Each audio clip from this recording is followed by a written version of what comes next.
বিগত 4 দিন যাবৎ মানুষ নির্বাচন নিয়ে পাগল হয়েছে, পাগল। ইভেন এমনও লোক আছে নির্বাচনের রেজাল্ট কখন আসবে এই চিন্তা নামাজটা পর্যন্ত পড়া নাই। নামাজ সারা দিন নেতার পেছনে আমার ভাই, তোমার ভাই, উল্লুক ভাই, ভাল্লুক ভাই, নেতার চামচামি করতেছে। সারাটা দিন নেতার পেছনে আমার ভাই, তোমার ভাই। আসলে এই নেতা ওর কিন্তু ভাই না, ওর বাপ হয়। আমার ভাই, তোমার ভাই। নেতা একটা আইসা কথা বললে তো রাগ করবেন, বাট বলতে তো হবে, কারণ হক কথা না বললে আল্লাহ আমার বিচার করবে। নেতা একটা মাহফিলে আইসা স্টেজে বক্তব্য দেয়, ভাইয়ার আমার, নামাজ নামাজ নামাজ ছাড়া জীবনে কোনো গতি হবে না। কিরে, তোর নেতা এত নামাজ নামাজ বলে রে ভাই, মাশাআল্লাহ, তোর নেতা তোমরা তাহাজ্জুদ তো ছাড়ে না। কারণ চামচা কানে কানে বলছে, হুজুর রাগ করবেন না, ওর সঙ্গে কয়েক মাস যাবত আছে, এই শালা তো জুমার নামাজও পড়ো না। Reality, reality. নেতা বলছে, ভাইরা আমার, দুর্নীতি করা যাবে না, কিন্তু নেতা যে গাড়িতে চড়ে এসেছে এটাও কিন্তু মানুষের চাঁদার টাকায় তোলা। আমার ভাই, তোমার ভাই, আমার ভাইয়ের চরিত্র ফুলের মতো পবিত্র, নামাজ পড়ে না এক ওয়াক্ত, ঠিক কিনা বলে?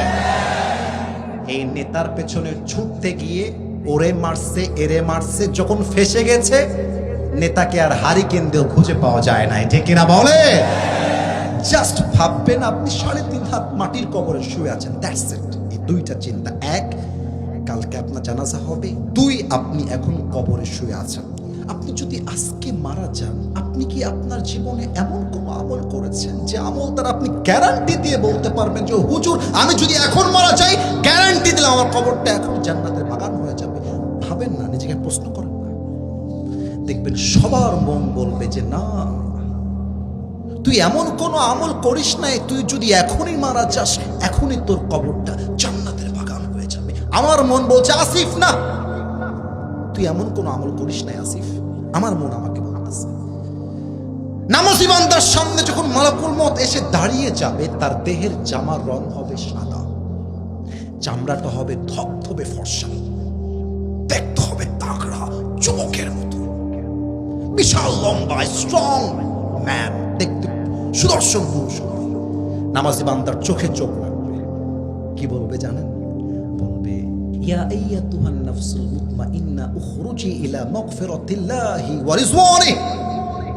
হে নামাজি বান্দা, আসো আসো আসো, বের হও বের হও। নামাজি বান্দা বলবে, বের হব মানে কোথায় বের হব?